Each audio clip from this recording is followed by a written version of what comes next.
ஹர நம பார்வதி பதையே ஹர நம மகாதேவா. திருநாளுடைய சிவனே போற்றி, எந்நாட்டவர்க்கும் இறைவா போற்றி. கலைநிலை கணபதிக்கு சரணம் சரணம். திருச்செந்தூருக்கு அரோகரா.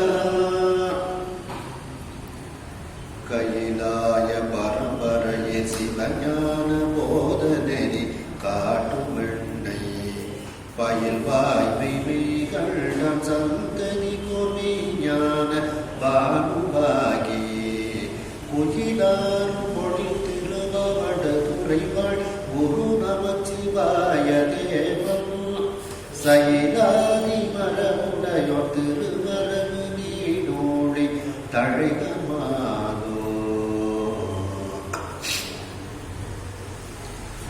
திருவாவூரை ஆதீன ஸ்ரீல ஸ்ரீ குருநாசன் ஞானம் அவர்கள் பொன்னார் திருவடிகளை வணங்கியும், தர்மபுர ஆதீன ஸ்ரீல ஸ்ரீ குருநாசன் ஞானம் அவர்கள் பொன்னார் திருவடிகளை வணங்கியும், தர்மபுர ஆதீன ஸ்ரீமத் மீனாட்சி சுந்தர தம்பிரான் சுவாமிகள் பொன்னார் திருவடிகளை வணங்கியும், இந்த திருவிளையாடல் புராணத்தை செவ்வனை நடத்தி கொண்டிருக்கக்கூடிய கனடாவில் இருக்கக்கூடிய திரு மோகன் பிரேம்குமார் அவர்களுக்கு வணக்கத்தையும் உங்கள் அனைவருக்கும் மாலை நேர வணக்கத்தை தெரிவித்துள்ளேன்.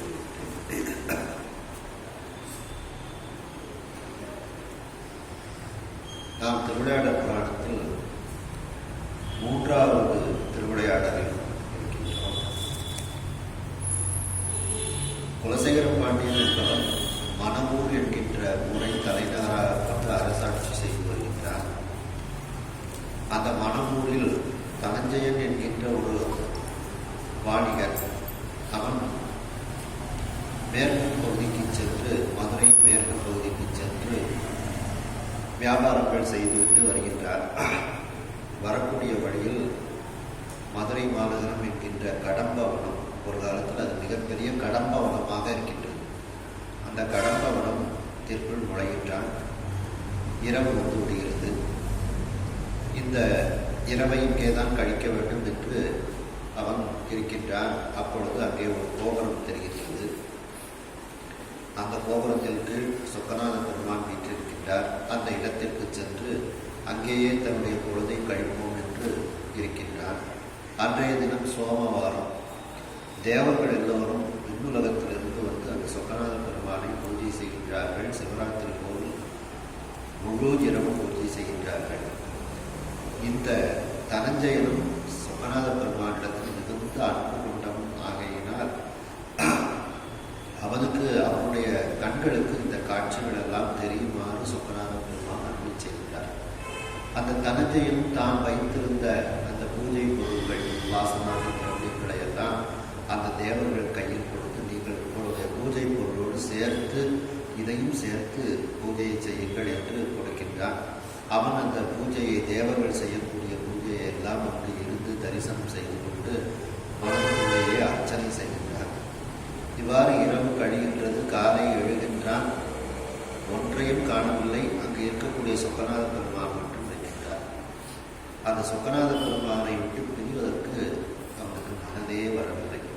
ஆனாலும் அந்த இடத்தை விட்டு சொக்கநாத பெருமானிடத்தில் விடைபெற்றுக் கொண்டு நேராக அரசனிடத்தில், அந்த குலசேகர பாண்டியனிடத்தில் செல்கின்றான். அரசவைக்கு சென்று நடந்ததை எல்லாம் விவரமாக கூறிட்டான். உடனே அரசனும் சொக்கநாத பெருமானிடத்தில் மிகுந்த அன்பு உடையவன்.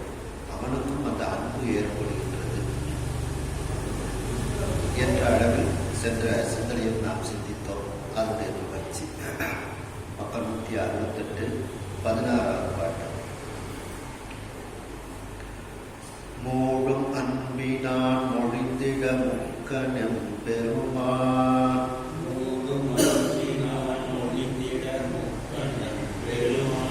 தாழும் அஞ்சலி கரங்களும் தலையில் வைத்து உள்ளம்,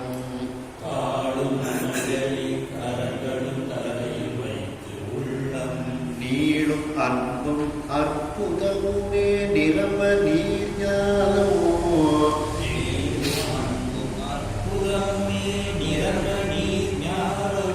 ஆளும் மன்னவன் இருந்தனன் போ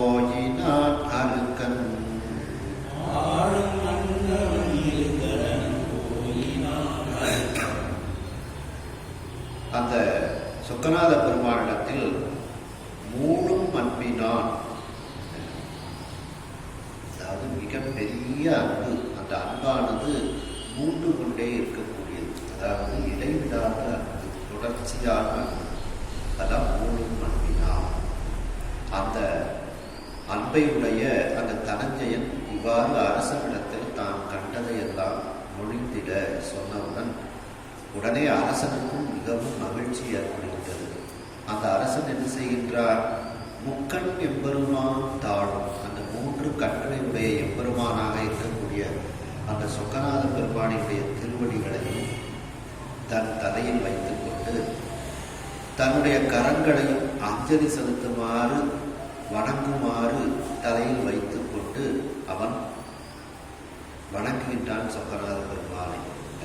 சொக்கநாத பெருமானுடைய திருவடி தன்னுடைய தலையில் இருக்குமாறு பாவித்துக் கொண்டு தன்னுடைய 2 கரங்களையும் தலைக்கு மேல் வைத்து அந்த சொக்கநாத பெருமானை வழிபாடு செய்கின்றார். உள்ளத்தில் நீளும் அன்பும், அன்பு அவனுக்கு மிகப்பெரிய அன்பு உடையவனாக அவன் இருக்கின்றான். அற்புதமுமே நிரம்ப, உள்ளத்தில் அன்பு, மிகப்பெரிய அன்பு நிறைந்து இருக்கின்றது. தன்னிடத்தில் அந்த சொன்ன அந்த நிகழ்ச்சியெல்லாம் நினைத்து, அந்த தனஞ்சயன் சொன்ன நிகழ்ச்சியெல்லாம் நினைத்து அவருடைய மனதில் அற்புதமும் ஒரு ஆச்சரியமும் நிரம்பி வழிகின்றது. இவ்வாறு நீர் ஞானம் ஆளும் மன்னவன், அதாவது கடல் சூழ்ந்த உலகத்தை ஆளக்கூடிய மன்னவனாக இருக்கக்கூடிய அந்த குலசேகர பாண்டியன் இருந்தனர். அதை நினைத்து கொண்டே அவன் அந்த தனஞ்சயன் சொன்னதையெல்லாம் நினைத்து கொண்டே ஆசைப்பட்டுக்கிட்டே அப்படியே உட்கார்ந்துருக்கிறார். இதுக்குள்ள இருட்டு வந்து போயினான் அருக்கன், அருக்கன்னா சூரியன், சூரியன் மறைந்து விடுகின்றார். அப்ப நீளும் அன்பு அப்படின்னா இடைவிடாத அன்பு. சுந்தரமூர்த்தி சுவாமிகள் சொல்லும்போது பார்த்தீங்கன்னா, நீடனினைந்தடியே உமை நித்தரும் கை தொழுவே அப்படிங்கிறாங்க. அதே மாதிரி சுந்தரமூர்த்தி சுவாமிகள் திருக்கழுக்குன்ற பதியத்தில் சொல்லும்போது பார்த்தீங்கன்னா, நீடனின்று தோழும் நித்தரும்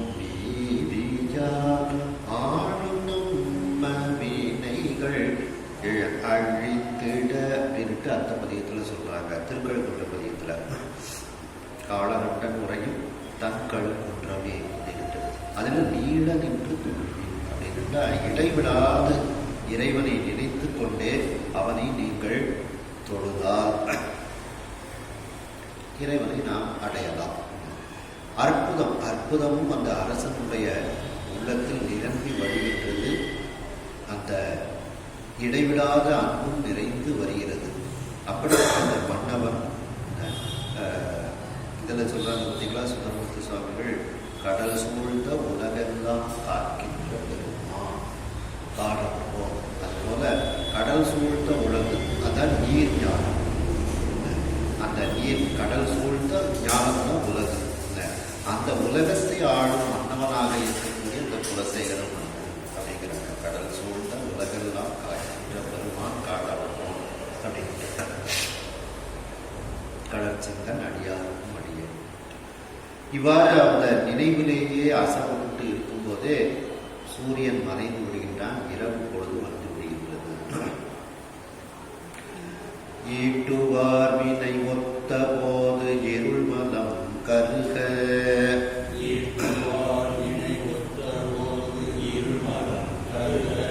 பாட்டுவார் அவர் சென்னி மேல் மலரடி கமலம்,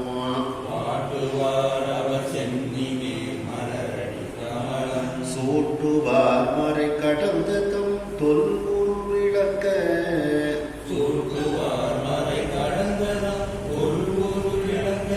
காட்டுவார் ஒரு சித்தராய் தோன்றினார் கனவில்,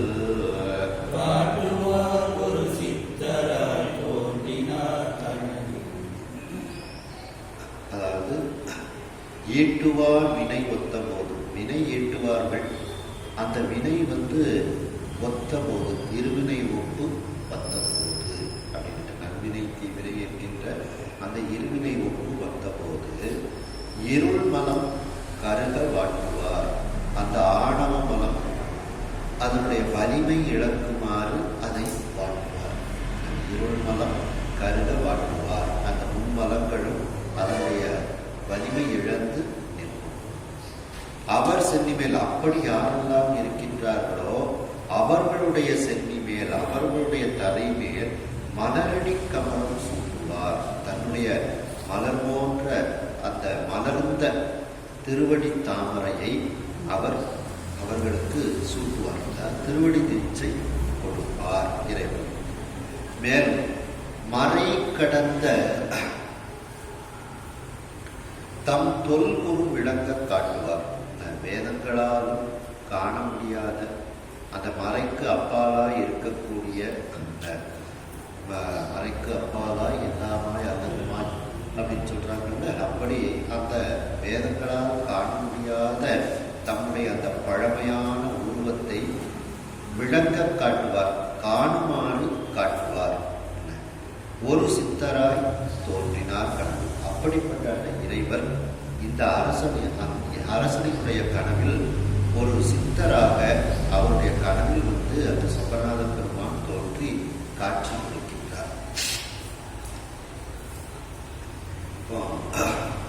இந்த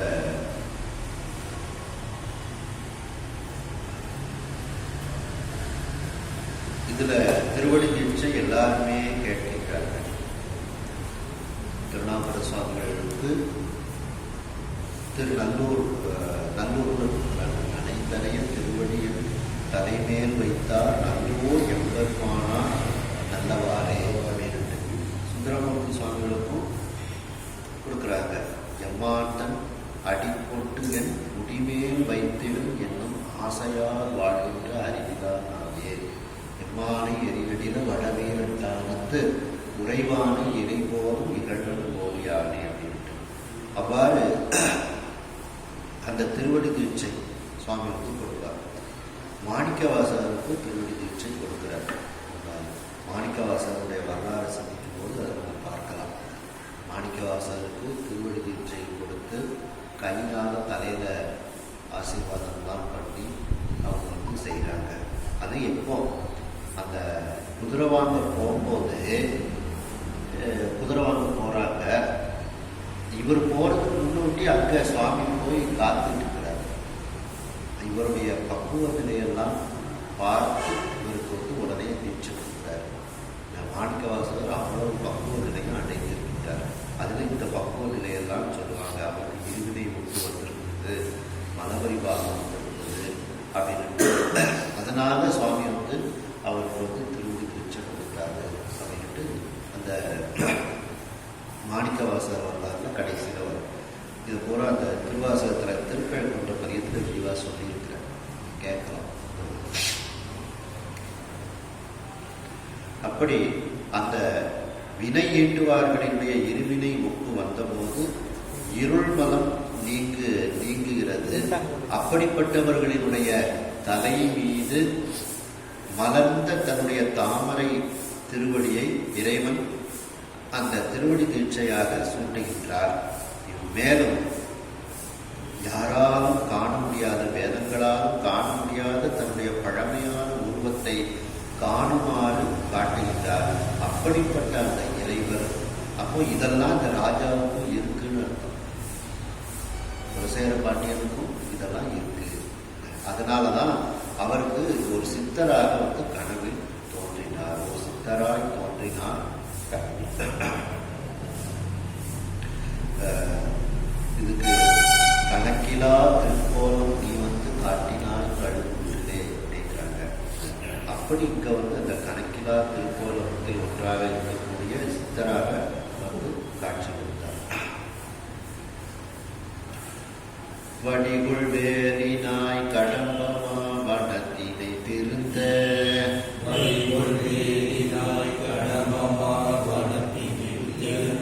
கடிகுள் காடகழ்ந்து அணிநகர் காஞ்சன உணர்த்தி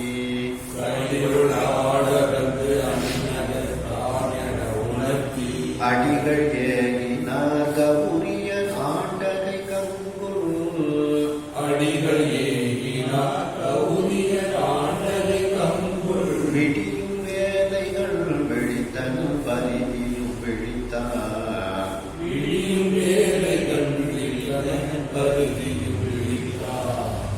கடிகொள் வேலினான், கூர்மையான வேற்படையை உடையவனே, வெற்றியை தரக்கூடிய வேற்படையை உடையவனே. அரசன் சொல்றார், அதாவது உனக்கு வெற்றி உண்டாகட்டும் அப்படின்னு ஆசீர்வாதம். கடம்பமாவனத்தினில் இருந்த இந்த கடம்பவனம் பெரிய வனமாக இருக்கிறது. அதான் கடம்பவனம்னு சொல்லாம கடம்ப மாவனம் மாவனம்ங்கிறாங்க. மிகப்பெரிய வனமாக இருக்கின்றது. இந்த கடம்பமாவனத்தை நீ திருத்தி முதலில் அமைப்பாயாக. கடிகொள் காடு அகழ்ந்து, அந்த வலிமையான அந்த காட்டை நீ முதல்ல அகழ்ந்து அந்த மரங்களை எல்லாம் எடுத்து சரி செய்வாயாக. அதன் பிறகு அணிநகர்கான் என உணர்த்தி அழகிய மகரிமா நகரத்தை நீ அங்கு உருவாக்குவாயாக. கான் அப்படின்னா உருவாக்குவாயாக என உணர்த்துகின்றார் அந்த சித்தராக கடலில் வந்த அந்த சொக்கநாத பெருமாள். அடிகள் ஏகினார். அந்த சித்தரானவர் கடலிலிருந்து அப்படியே கலைத்து சென்று விடுகின்றார். கௌரியர் ஆண்டகை, கௌரியர்னு பாண்டியர், அந்த பாண்டியர் குலத்துக்கு தலைவனாக இருக்கக்கூடிய அந்த குலசேகர பாண்டியன் ஆனவன் கௌரியர் ஆண்டகை. அந்த குலசேகர பாண்டியன் இதற்கு அந்த கனவு வந்ததுக்கப்புறம் அவனுக்கு தூக்கம் வருவான். விடிய கொடுத்துக்கிட்டே இருக்காங்க. சிவராத்திரி தான் அவருக்கு. நமக்கு அப்படி கனவுலாம் வரமாட்டேன். விடியும் வேலை கண் விழித்தனன். விடியும் வரைக்கும் அப்படியே அங்கே நடந்ததையெல்லாம் நினைச்சு நினைச்சு நினைச்சு ஆனந்தப்பட்டு கொண்டே அவன் கண் விழித்து கொண்டு அவன் இருக்கின்றான். இந்த நேரத்தில் சூரியனும் விழிக்க ஆரம்பித்தான். சூரியனும் உதயமாகியது. பரிதி அப்படின்னா சூரியன், பரிதியும் விழித்தான் அப்படின்ட்டு இந்த ராமலிங்க சுவாமிகள் சொல்லும்போது பார்த்தீங்கன்னா, உன்னுடைய பாதத்தை பண்பாடக்கூடிய எல்லோரும் பரவி வாழ்த்துகின்றார்கள். அதை பாவியாக இருக்கக்கூடிய நான் பார்த்தா திருஷ்டி விழுந்துரும், கண் திருஷ்டி விழுந்துரும் அப்படின்னு எனக்கு காட்டாம இருக்கிறியா அப்படின்ட்டு. கனவுல கூட காட்ட மாட்டேங்கிய, நேரில் வேண்டாம் கனவுலையாவது காட்டணும்ல அப்படின்னு ராமலிங்க சுவாமி கேட்கிறாங்க. பன்னேறு ஒளியடியார் பரவி வாழ்த்தும் இப்பாதம் மலரடகினை இப்பாவி பார்க்கை கண்ணேறு படும் என்றோ கனவிலேயும் காட்டுகிறார் அப்படின்ட்டு சொல்றாங்க. அப்படி அது ஒரு அருமையான இடம். அப்படி அந்த கனவு வந்த உடனே அந்த பாண்டியன் இரவு முழுக்க விழித்து கொண்டிருக்கின்றார். சூரியனும் வந்தது, காலை நேரம், பொழுது புலர்ந்தது. கனவில் தீர்த்தவன் நியதியின் கடன் முடித்து அமைச்சர்.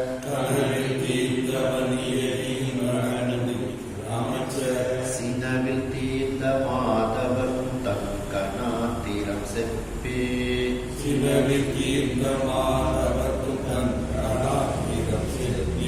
நனவில் கேட்டதும் கனவில் கண்டதும் நயப்ப.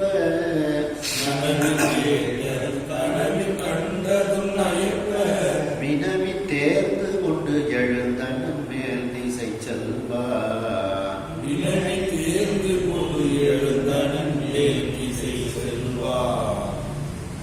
கனவில் தீர்ந்தவன் அப்படின்னா கனவிலிருந்து நீங்கியவன். தீர்ந்தவன் தான் நீங்கியவன். கனவு தீர்ந்தாச்சு. அப்போ கனவிலிருந்து விழித்து கொண்டு கனவு நீங்கிய அந்த குலசேகர பாண்டியன் காலையில் அவனுக்கு என்னென்ன கடமைகள்லாம் உண்டோ அந்த கடமைகளை எல்லாம் அவன் முடிக்கின்றான். நியதியின் கடன் முடித்து நியதிப்படி அவனுடைய காலை கடன்களை எல்லாம் முடிக்கின்றான். காலையில் எழுந்திரிச்சு குளிச்சு சுவாமியை பூஜை பண்ணி சொப்பநாத பெருமான இதெல்லாம் அவன் முடிக்கின்றான். இந்த விநாயக புராணத்தில் பார்த்தீங்கன்னா காலையில் எப்படிலாம் கடன் முடிக்கணும் அப்படின்ட்டு ரொம்ப விரிவாக சொல்லுவாங்க. ஒரு அரசனுக்கு என்னெல்லாம் அரசன் எப்படி அரசாட்சி செய்யணும் அப்படின்ட்டு முதல்ல அது ரொம்ப விரிவாக இருக்கும். அந்த அரசனுக்கு உபதேசம். அந்த அரசன் முதல்ல காலை கடனுக்கெல்லாம் எத்தனை மணிக்கு எந்திரிக்கணும், எப்படி குளிக்கணும், அது எல்லாத்தையும் விரிவாக அந்த அரசனாகிய அந்த மன்னன் தன்னுடைய மகனுக்கு பட்டம் சூட்டுறதுக்கு முன்னாடி போக சொல்லுவான். ஏன்னா அந்த அரசனுக்கு இஷ்டமாக இருக்கும்.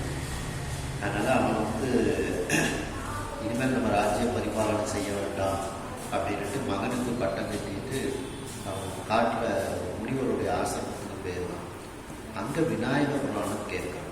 விநாயக புராணம் கேட்ட மாத்திரத்தில் அவருடைய நோயெல்லாம் போயிடும், அந்த குஷ்டமெல்லாம் நீங்கி அவருக்கு பழைய உடம்பு வந்து கிடைக்கிது. அதனால் விநாயக புராணம் அது முதல் புராணமே தான்.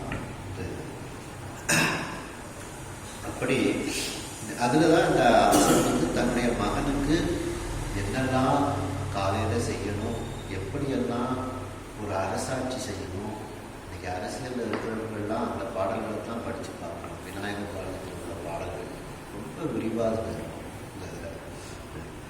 அப்படி நியதியின் கடன் முடித்து அந்த நியதிப்படி அந்த குலசேகர பாண்டியன் தன்னுடைய காலை கடன்கள், பூஜைகள், சிவ பூஜைகள் இதையெல்லாம் முடித்து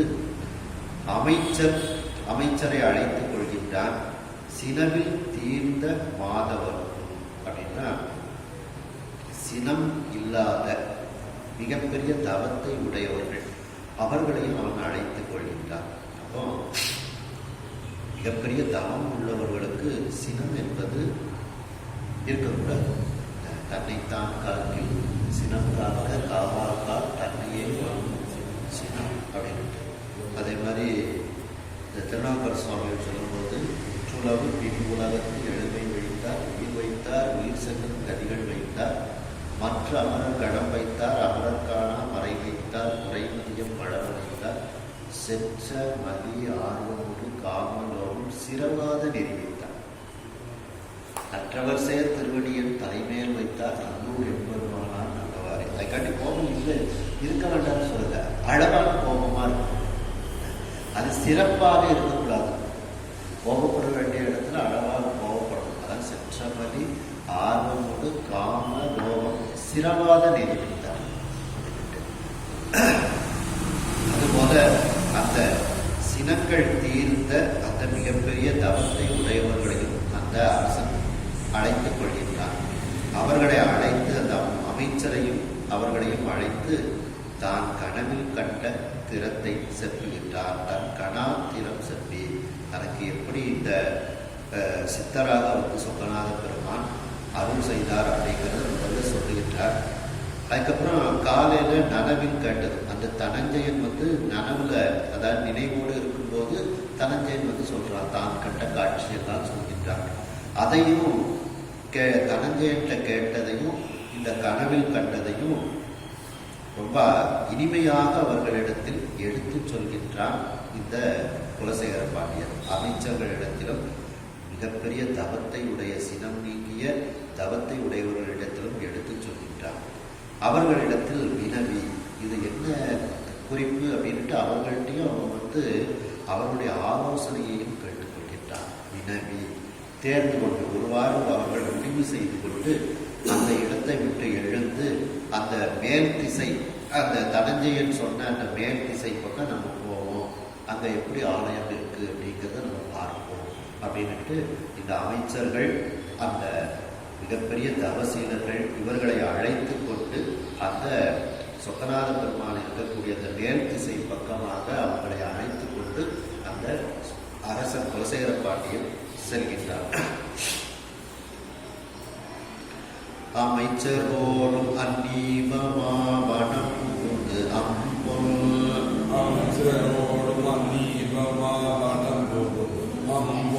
சமைச்சு அவிழ்ந்த பொற்றாமரை தடம் படிந்து ஒளிவிட்டு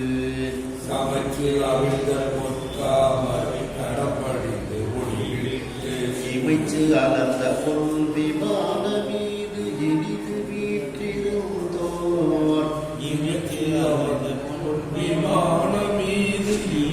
வீற்றிருந்தோர் அமைச்சர் பணிந்து அஞ்சலி தலையின் மேல் முகிழ்த்தான்.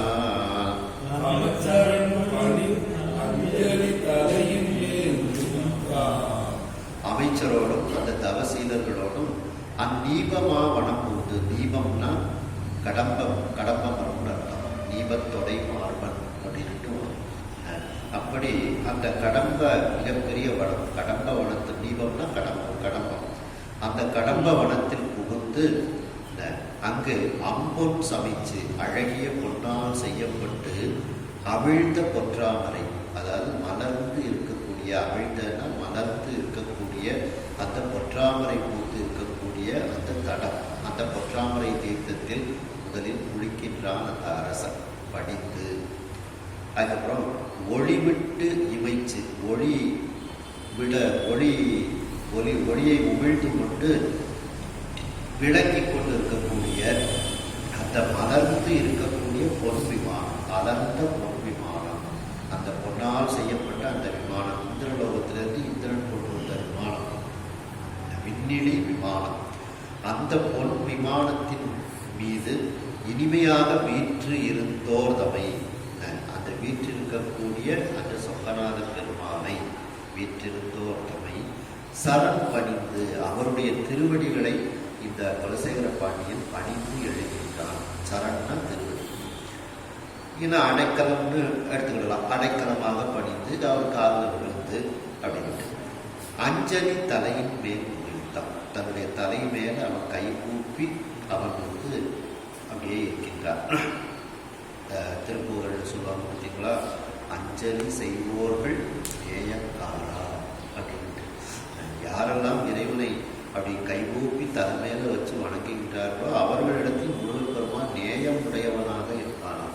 அதான் அஞ்சலி செய்வோர்கள் நேயக்காரா அப்படின்னு திருப்புகழ. அப்படி இரண்டு கைகளையும் தூக்கி கொண்டு தலைமையில் வைத்து அவனுடைய திருவடியில் விழுந்து வணங்கி அந்த குலசேகர பாண்டியனானவன் வணக்கத்தை செலுத்துகின்றார்.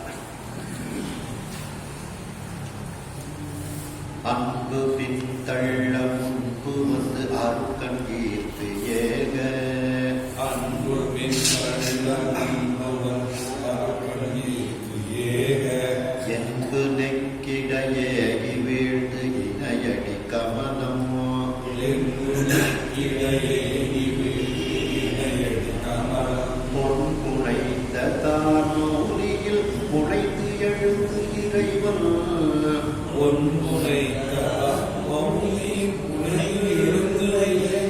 முன்பு நின்று சொல்வதங்களால் தோத்திரம் மொழிவான், முன்பு நின்று சொல்வதங்களால் தோத்திரம் மொழிவான். அந்த குலசேகர பாண்டியன் சிவபெருமான் மேல மிகுந்த அன்பு உடையவர். அப்படிப்பட்ட அன்பு அவனை பின்னாலிருந்து இறைவன் பக்கத்துல முன்னால தள்ளுதான். அன்பு பின்தள்ளன பின்னாலிருந்து முன்னால தள்ளுதுதான். அன்பு பின்னால் நின்று கொண்டு சொக்கநாத பெருமான் முன்னால் தள்ளுகிறதுனா அன்பு பின்தள்ள. சரி, முன்னால யார் அப்ப இழுக்கிறாங்க? சிவபெருமானினுடைய அருட்கண் பார்த்து அப்படியே இழுத்துக்கிறார். பின்னால இருந்து அன்பு தள்ளுது, முன்னால இருந்து அருட்கண் பார்வை இழுக்கலாம்.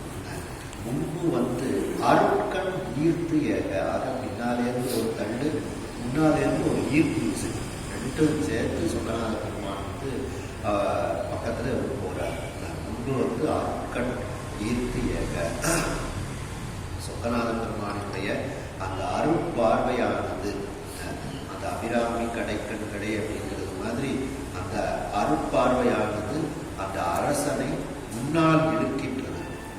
இப்படி ரெண்டு விசைகள் தள்ள, அன்பு முன்னால தள்ள, முன்னால ஒரு ஈர்ப்பு விசையாக அருட்கண் தள்ள சுவாமிக்கு பக்கத்தில் ஏக அந்த குலசேகர பாண்டியன் செல்கின்றார். என்பு நெக்கிட ஏகி விழுந்து, எலும்பும் உருகுமாறு அவன் கீழே விழுந்து வணங்குகின்றார். இணையடி கமலம் பொன் புனைந்த தார் மௌனியில் புனைந்து, அந்த இறைவனுடைய இரண்டு திருவடி, இணையின இரண்டு திருவடிகள் தாமரை போல இருக்கின்றன. அந்த தாமரை திருவடிகளாகிய அந்த இரண்டு திருவடிகள் கீழே தன்னுடைய அந்த மகுடத்தை கீழே வைத்து வணங்குகின்றார். அப்படின்னா தன்னுடைய தலையை கீழே வைத்து மகுடத்தோட கீழே வைத்து வணங்குவதுங்கிறது ஒரு மிகப்பெரிய ஒரு வணக்கம். ஏன்னா என்னுடைய அரசாட்சியே உனக்குத்தான் அர்த்தம். மகுடத்தை சுவாமி காலில் வைக்கிறதுங்கிறது என்னுடைய நாடே உனக்கு சமர்ப்பணங்கிறது பிடிக்கும். அப்படி பொன் புனைந்த தார் மௌலியில் புனைந்து எழுந்து, அந்த பொன்னால் செய்யப்பட்ட அந்த மாலைகளும், மௌலியினும் மகுடம், இந்த மகுடங்களையும் புனைந்து கீழே விழுந்து அதை இறைவனுடைய திருவடியில் சமர்ப்பித்து இந்த மௌலியில் புனைந்து அந்த திருவடியில் வணங்கி எழுகின்றான் அந்த குலசேகர பாண்டியன். அப்போ மேலும் இறைவன் முன்பு நின்று அந்த சொக்கநாத பெருமானினுடைய முன்னிலையில் நின்று சொல் பதங்களால் தோத்திரம் மொழிமான், சொற்களாலும் பதங்களாலும் அவன் தோத்திரங்களை அவன் மொழிகின்றார்.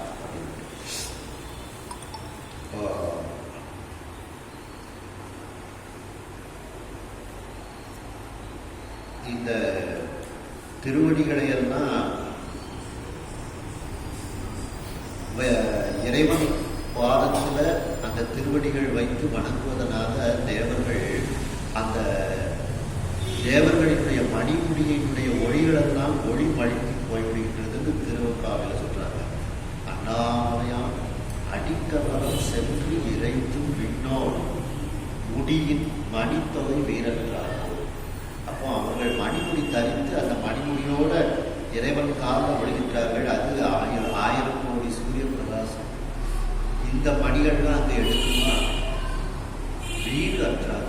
அந்த ஒளி என்னன்னே தெரியல அந்த மணி மகுடங்களெல்லாம். அண்ணாமலையான் அடிக்காலம் சென்று இறைக்கும் முடியின் மணித்தொகை அந்த போர்க்கப்பட்ட அந்த நவரத்னங்கள் வீடு அற்றார்கள். அது இருக்கிற இடமே தெரியாம அந்த ஒளியானது போய்விடுகிறது அப்படின்ட்டு. மேலும்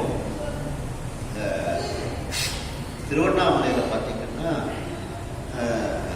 எப்போதும் சார்பு தான் இருக்கும். ஏன்னா அங்கே இருக்கக்கூடிய அண்ணாமலையார் ஜோதி சொரூபமா இருக்காரு. 100 கோடி சூரிய பிரகாசம். இந்த ஒரு சூரியனால என்ன பண்ண முடியும்? நம்ம கண்ணாலேயே சூரியனை பார்க்க முடியல. அப்போ மேலேருந்து அவனுடைய சூரியனுடைய கிரகங்கள் அண்ணாமலையார் மேலே பார்க்கும்போது அது ஒளியை பார்க்க முடியாமல் ஒளி இழந்து போகலாம். அதனால திருவண்ணாமலையில் சூரியன் இல்லாமல் எப்போதும் இருட்டாக இருக்குது, சாரலாக இருக்குது. வெண்முந்திய கதிரும் ஒளி விலகும். அதாவது அந்த வெண்மை மிகுந்த கதிரோன் சூரியன் அவனுடைய ஒளி விலகும். கண்ணால் பார்க்க முடியாமல் நம்ம இப்படி திரும்பி விடுவோம்னா அது மாதிரி திருவண்ணாமலையில் பார்க்க முடியாமல் அப்படியே அவர் ஓரமாக போயிருந்தாங்க. திருவண்ணாமலையில் சூரியனுடைய கிரணங்கள் விழாமல் ஓரமாக போயிருந்தாங்க. அதாவது வெண்முந்திய கதிரோ ஒளி விலகும். அப்படி விளங்குவதனால் விழி சார் அங்கே சாரம் அப்படி இருந்து கொண்டே இருக்கிறது அப்படிங்கிறாங்க. அப்படி அந்த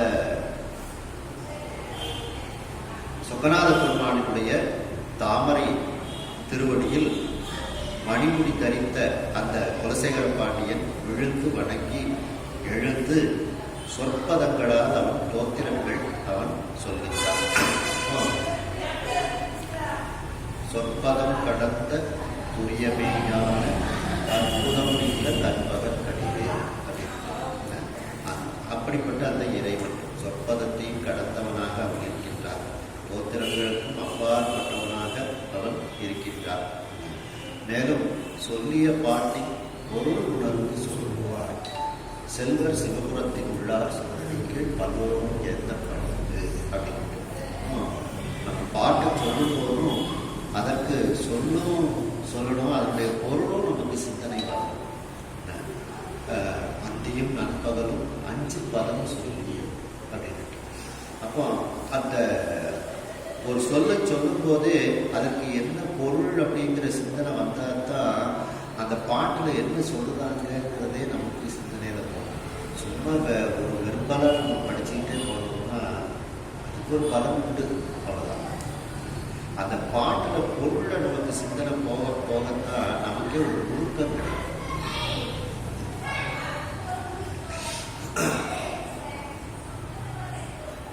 சரணம் கைமோர் பங்கு உரை சங்கர சரணம். சரணமங்கே ஓர் பங்குரை சங்கர சரணம். சரணம் மங்களமாகிய தனி முதல் சரணம். சரணமங்கலமாகிய தனி முதல் சரணம். சரணம் மந்திர வடிவமோ சதசிவ சரணம்.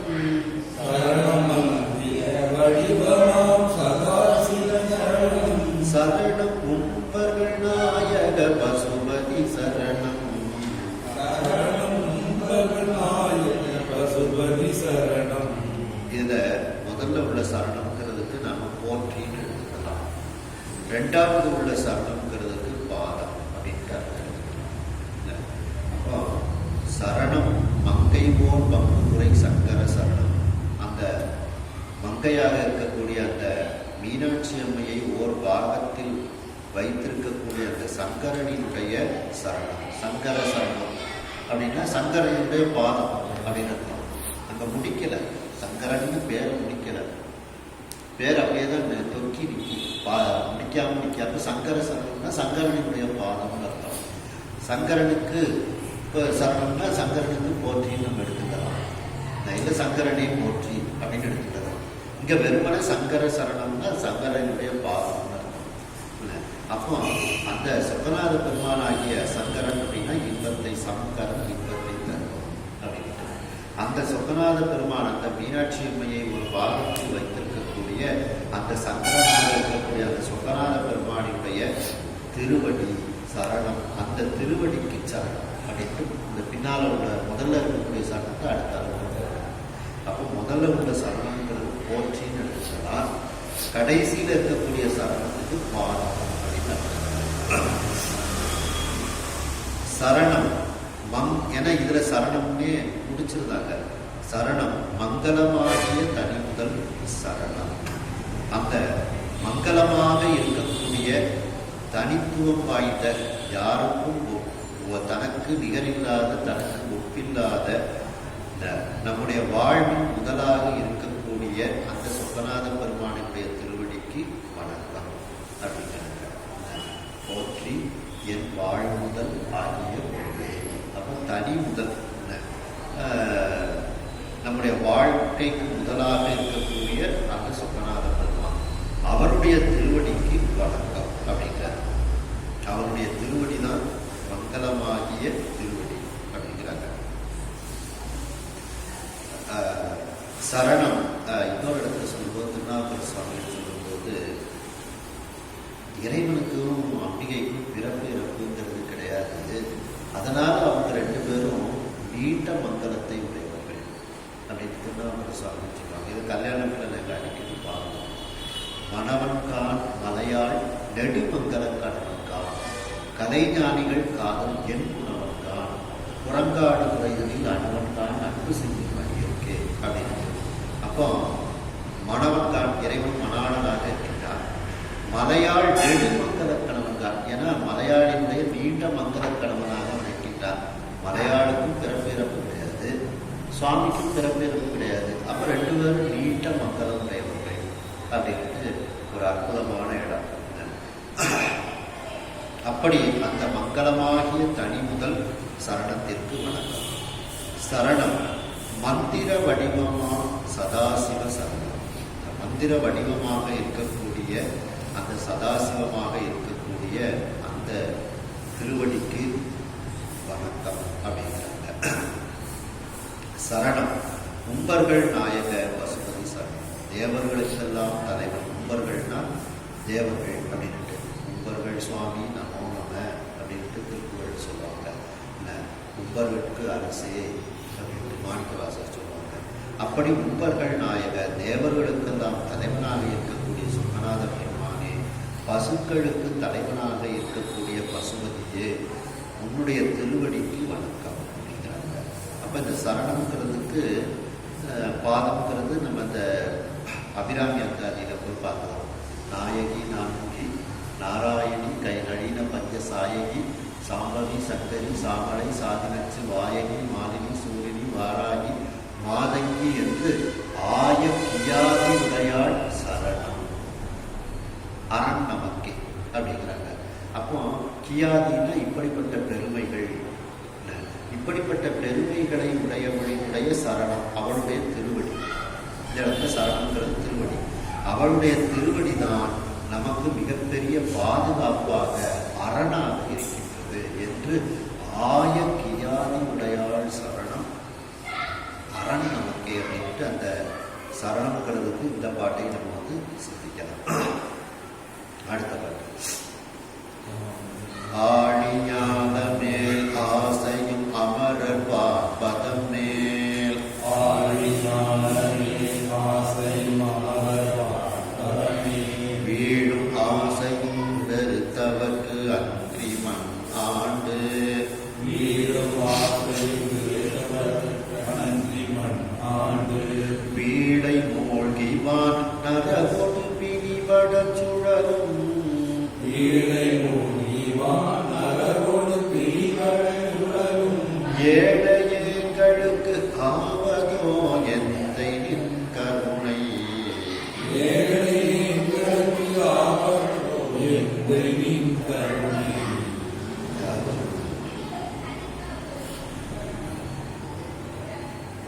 ஆசைகளை வெறுத்தவர்களுக்கு உன்னுடைய கருணை கிடைக்கும். ஆசைகளை வெறுக்காத எங்களை போலவர்களுக்கு உன்னுடைய கருணை எப்படி கிடைக்கும் அப்படின்னு கேள்வி கேட்கிறாரு அந்த குலசேகர பாண்டியன். இதெல்லாம் குலசேகர பாண்டியன் வந்து சொக்கநாதனுக்கு வணங்குகிறார். சொற்பதங்களால் தோத்திரம் மொழிவான் அப்படின்ட்டு. அப்போ இது வந்து அந்த குலசேகர பாண்டியன் வந்து இந்த பாட்டுகளை எல்லாம் பாடி அந்த சொக்கநாத பெருமான் வணங்கி கொண்டிருக்கின்றார். அந்த குலசேகர பாண்டியன் பாடிய பாடல்கள் இதெல்லாம். அப்போ ஆழி ஞானமேல் ஆசையில் கடல் சூழ்ந்த உலகம். ஆழினா கடல், கடல் சூழ்ந்த போனதிலே பார்த்தா கடல் சூழ்ந்த உலகெல்லாம் அப்படின்ட்டு. அப்போ ஆழி ஞானமேல் ஆசை, கடல் சூழ்ந்த இந்த உலகத்தின் மீது ஆசை அற்றவர்கள் ஆசை. அமரர் வான் பதம் மேல், தேவர்களினுடைய அந்த உயர்ந்த பதவி, பதம்னா பதவி, அந்த உயர்ந்த பதவியின் மேல் வீழும் ஆசையும், அந்த பதவியை அடைய வேண்டும் என்கின்ற ஆசையும் வெறுத்தவர்க்கு, அந்த ஆசையும் இல்லாது அந்த ஆசைகளை வெறுத்தவர்க்கு, அதாவது மண்ணாடும் ஆசையும் இல்லை இந்த பூமி மீது உள்ள ஆசையும் அந்த தேவர்களினுடைய பதவிக்கு உரிய ஆசையையும் யாரெல்லாம் வெறுக்கின்றார்களோ அவர்களுக்கு எந்தை நின் கருணை ஆவது, எந்தையே உன்னுடைய கருணை அவர்களுக்கு கிடைக்கும். அது இல்லாமல் அன்றி மேற்கூறியவாறு இல்லாமல் மண் ஆண்டு, இந்த பூமியை ஆண்டு பீழை மூழ்கி, துன்பத்தில் மூழ்கி, பீழைன துன்பம், வான் நரகொடு பிணிபடச் சுழலும், வான் உலகம், நரகலோகம், பிணிகள், இப்படி சுழன்று கொண்டிருக்கக்கூடிய ஏழையங்களுக்கு, இப்படிப்பட்ட ஒரு ஏழைகளாக இருக்கக்கூடிய எங்களுக்கு ஆவதோ எந்தை நின் கருணை, எந்தையே சொக்கநாத பெருமானே உன்னுடைய கருணை எங்களுக்கு கிடைக்குமா அப்படின்ட்டு கேட்கிறார். அப்போ உன்னுடைய கருணை வந்து யாருக்கு கிடைக்கும்? உலக ஆசை வெறுத்தவர்களுக்கும் தேவ பதவிகள், உயர்ந்த பதவிகளை வெறுத்தவர்களுக்கு உன்னுடைய கருணை கிடைக்கும். ஆனால் நாங்கள் எப்படி இருக்கிறோம்? இந்த பூமியை ஆண்டு கொண்டு இருக்கின்றேன், துன்பத்தில் மூழ்கி கொண்டு இருக்கின்றேன். இதன் விளைவாக நான் திரும்ப வந்து ஒன்று வானுலகத்துக்கு போவேன், இல்லை நரகத்துக்கு போவேன், இல்லை எனக்கு ஏதாவது நோய் வரும். இப்படியே நான் வந்து இந்த துன்பத்தில் சுற்றி சுழன்று கொண்டே இருக்கின்றேன். அப்படி ஆகையினால் நான் ஏழை, அவர்கள்லாம் பணக்காரர்கள், மேலே சொன்னவர்களெல்லாம் மிக உயர்ந்தவர்கள், நான் ஏழை. அப்படி எனக்கு உன்னுடைய கருணை எப்படி கிடைக்கும் அப்படின்ட்டு அந்த குலசேகர பாண்டியன் சொக்கநாத பெருமானிடத்தில் ஒரு விண்ணப்பத்தை வைக்கின்றார்.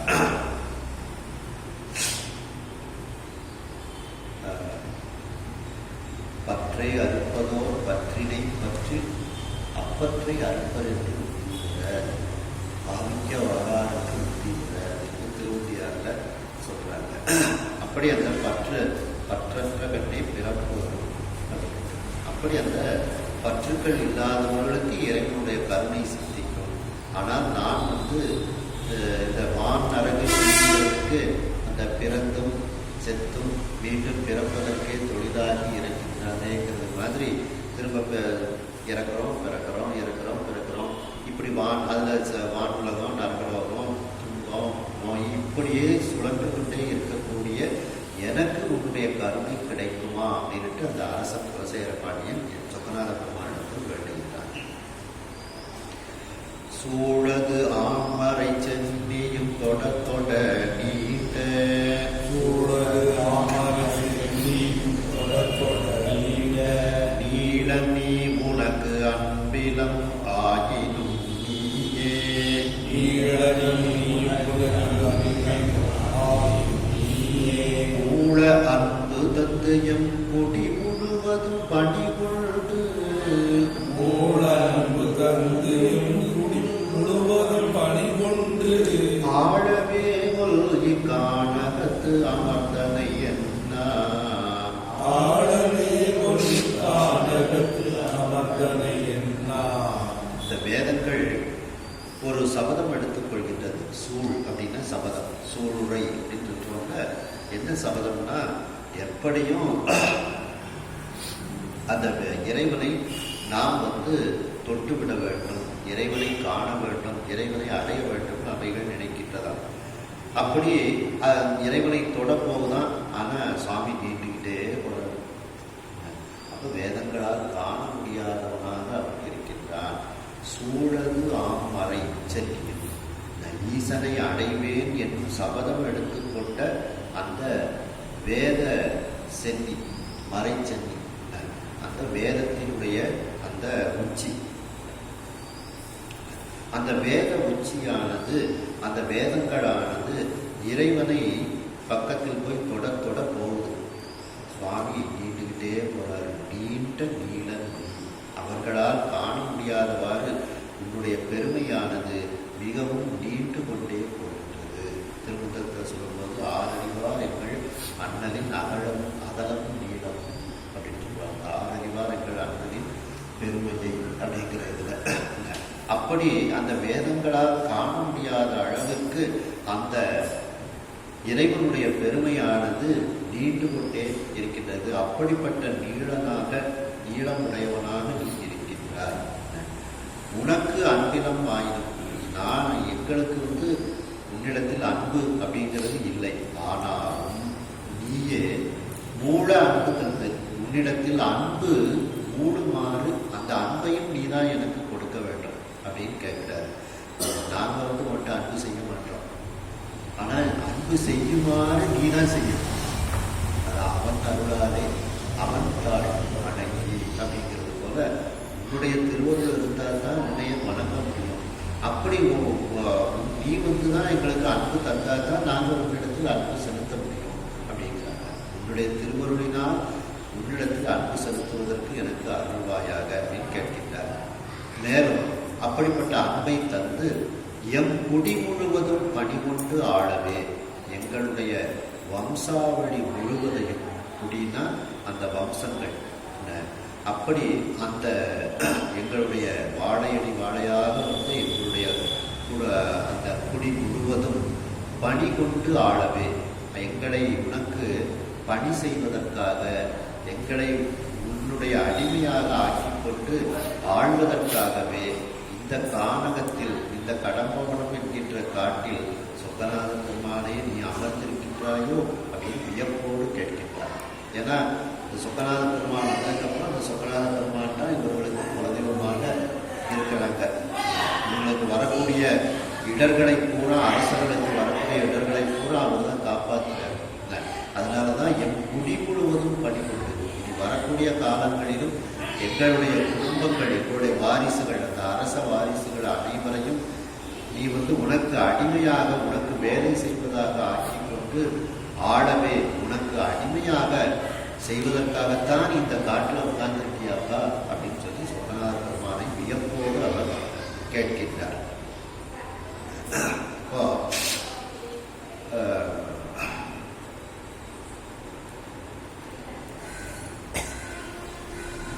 இதுல சம்பந்த பெருமான் சொல்லும்போது பார்த்தீங்கன்னா, நாளாய போகாமே நஞ்சனையும் கண்டனுக்கே ஆளாய அன்பு செய்வோம் மடநெஞ்சே அரண்நாவும் கேளாய் நம் கிளைகிளைக்கும் கேடுபடா திறமொழி கோளாய நீக்கும் அவன் கோழிலியம்.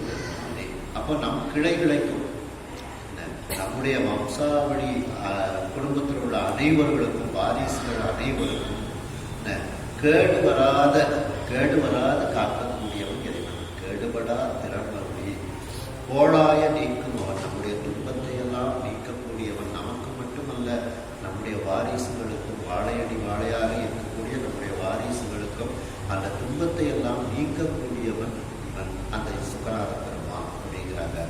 இதுல திருவாசகத்தில் சொல்லும்போது பார்த்தீங்கன்னா, உம்பர்களுக்கு அரசே ஒளிவர நிறைந்த யோகமே ஊற்றையே தனக்கு வம்பலம் பழத்தையன் குடி முழுது ஆட்டம் வாழ்வர வாழ்வித்த மருந்து அப்படிங்கிறார். அப்ப என் குடி முழுதும் ஆண்டு என்னுடைய வாரிசுகளை எல்லாம் நீ ஆளக்கூடியவனாக இருக்கின்றார் அப்படிங்கிறார். இதுல பல்லாண்டுல சொல்லும் போது பார்த்தீங்கன்னா, எதற்கு திருமணம் செய்யணும்? இறைவனுக்கு வாழையடி வாழையாக தொண்டு செய்வதற்காக வாரிசுகளும் திருமணம் செய்வோம் அப்படிங்கிறாங்க. குழல் ஒலி ஆழ்வழி பாட்டில் பார்த்தீங்கன்னா, அளவிடையார்க்கு வழிபடி ஆளாய் வாழையடி வாழையாக அடிமையாக இருந்து வழிபடி ஆளாய் அப்படி இருப்பதற்காக மனம் செய்து பிறந்த பல அடியார், அதற்காக திருமணம் செய்த பல அடியார்களாம். அப்படி எங்களுடைய குடி முழுவதும் பணிகொண்டு அந்த குலசேர பாடியும் சொல்லிட்டார். எங்களுடைய வம்சாவளியினர் அனைவரையும் நீ உன்னுடைய தொண்டுக்கு ஆட்படுத்தி உனக்கு அடிமையாக ஆக்குவதற்காகவே இந்த காட்டில் நீ அமர்ந்திருக்கின்றாயா சுகநாதா என்று குலசேர பாண்டியன் இறைவனிடத்தில் வேண்டிக் கொண்டு இருக்கின்றார்.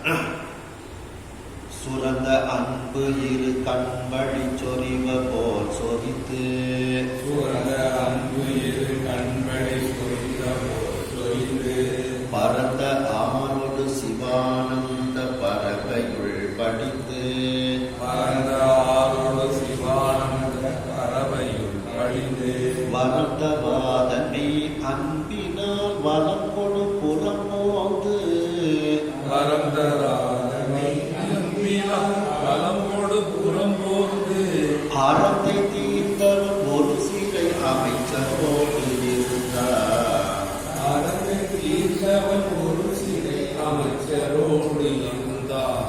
இப்படியெல்லாம் அந்த சுகநாத பெருமானை பலவாறு புகழ்ந்து அவரிடத்தில் வேண்டிக் கொண்டு அந்த வேண்டுதலின் காரணமாக அன்பு அந்த குலசேகர பாண்டியனிடத்தில் சுரக்கின்றது. அதன் வெளிப்பாடாக சுரந்த அன்பு இரு கண்வழி சொரிவகோ, அந்த இரண்டு கண்களிலும் அந்த கண்ணீர் வருகின்றது. அவருக்கு நெய்தான் அரும்பி மிகுந்ததற்கு விரையார்களுக்கு என் கைதான் தலைமுடித்து கண்ணீர் தரும்பி அப்படிங்கிறாங்க. அப்படி அந்த அன்பினுடைய வெளிப்பாடாக அந்த கண்ணீர் சொரிகின்றது.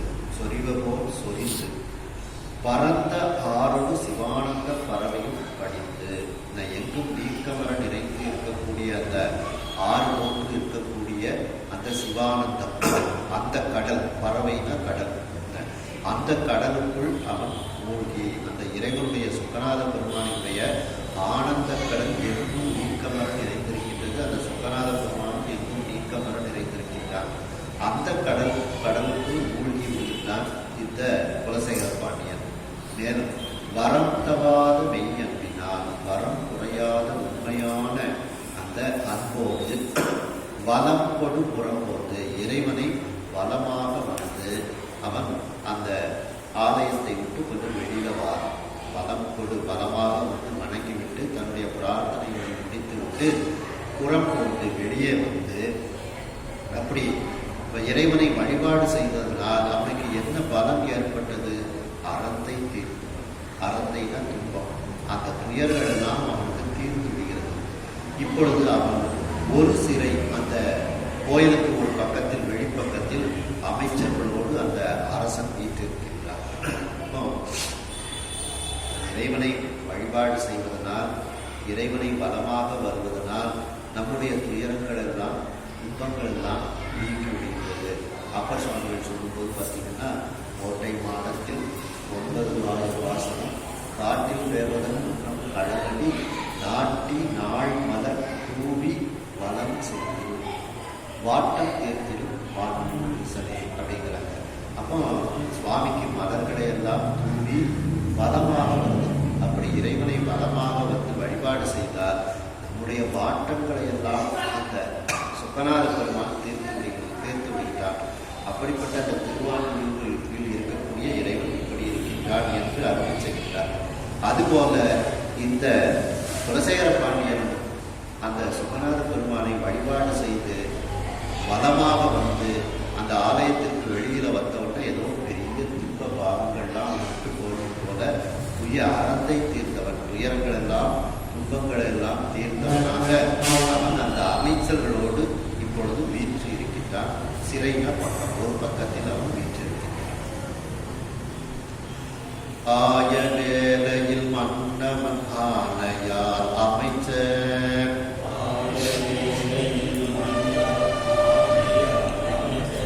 மேய ஏவலை குறை குறை மேலினது முழுப்ப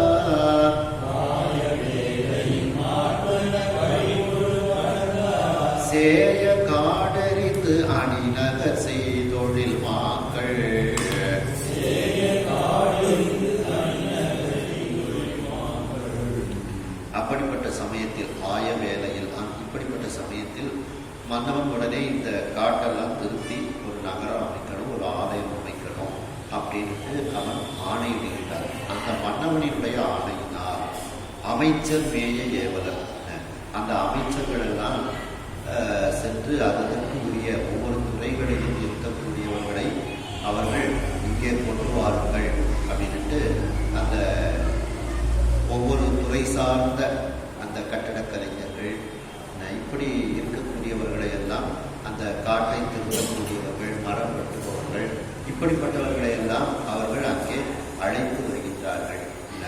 இவர்கள் எப்படி வருகின்றார்கள்?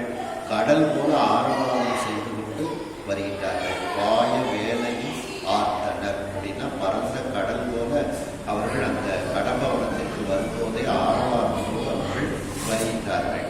மேலும் வழிகொடு படர்ந்தார், அந்த குறிப்பிட்ட வழியோடு வந்து அந்த கடம்பவனத்திற்கு அவர்கள் வந்து சேர்கின்றார்கள். மேலும் சேய காடு இருந்து, அந்த காடு ரொம்ப தொலை தூரத்துக்கு அந்த கடம்பவனம் இருக்கின்றதாம். சேயனா தொலை தூரம் அப்படின்றது, நெடு தூரத்திற்கு அந்த கடம்பவனக்காடு இருக்கின்றது.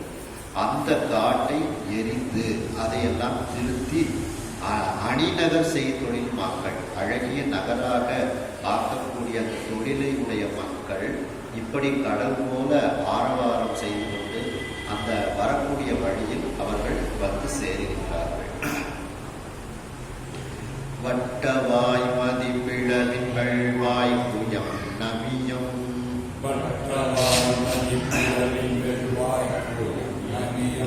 இட்ட தோழினர் யாப்புடை கச்சினர் இரும்பில்,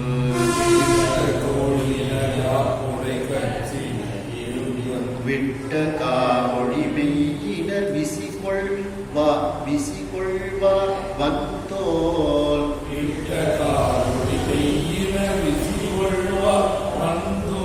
வான்தோல் இருக்கு, வன்தோல் தொட்ட காவினர் வனம் எரி தொழிலினர் ஆனார்,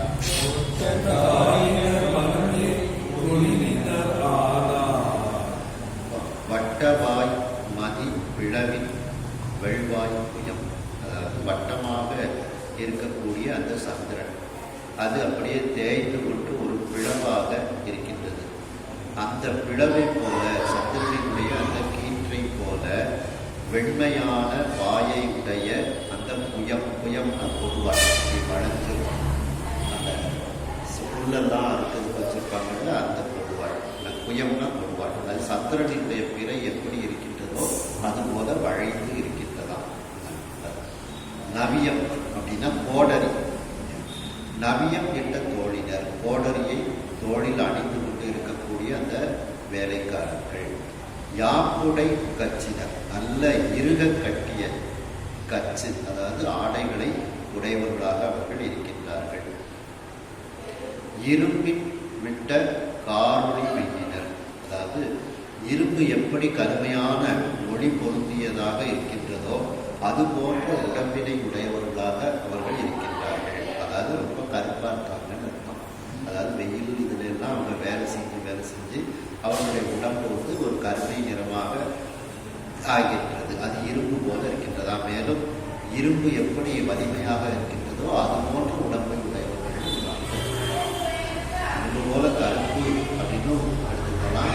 இரும்பு போல வலிமை உடையவர்கள், இரும்பின் விட்ட காரொளி மெய்யினர், அந்த கருப்பு நிறமாகவும் வலிமை உடையவர்களாகவும் அப்படிப்பட்ட உடம்பை உடையவர்களாக அவர்கள் இருக்கின்றார்கள். விசி கொள் வார், அதாவது வாரால் கட்டிய, வார்னா இந்த தோல்ல உள்ள அந்த வார், விசின கட்டுதல், அப்படி வாரால் கட்டிய வலிமையான தோல், வன்தோல், அந்த வலிமையான தோலால் செய்யப்பட்ட செருப்பு, அந்த செருப்பு தொட்ட காலினர், வன்தோல்கிறதுக்கு இந்த செருப்புன்னு அர்த்தம். அந்த செருப்பு அணிந்த காலை உடையவர்களாக அவர்கள் இருக்கின்றார்கள். வனம் எரி தொழிலினர் ஆனார், அந்த வனத்தை சீர்படுத்தக்கூடிய, அந்த வனத்தை ஒரு நகரமாக ஆக்கக்கூடிய தொழிலை உடையவர்களாக அவர்கள் இருக்கின்றார்கள். இதுல திருவாசகத்தில் சொல்லும்போது பார்த்தீங்கன்னா அந்த செருப்புற்ற சீரடி பொறுப்பற்று செய்கின்ற பூசணிகள். அந்த இதில் கண்ணப்ப நாயனாரும் செருப்பு அணிந்திருக்கிறாரு. ஆமாம், செருப்புற்ற சீரடி வாய்க்கலசம் அப்படிங்கிறது மாதிரி இவர்களும் அந்த செருப்புகளெல்லாம் காலில் வலிமையான தோல் கொண்டு செய்யப்பட்ட செருப்புகளை எல்லாம் அணிந்திருக்கின்றார்கள். அந்த அடையாளத்துக்காக வேண்டி அந்த செருப்பு வச்சு கண்ண அடையாளம் பார்க்குற இந்த கண்ணப்பனாயிரம். சாஸ்தாவுடைய கலர் வந்து நல்ல கருப்பு தான். 2 கருப்பு கலர் சேர்த்தா என்ன கலரோ அதான் சாஸ்தா நிறம்.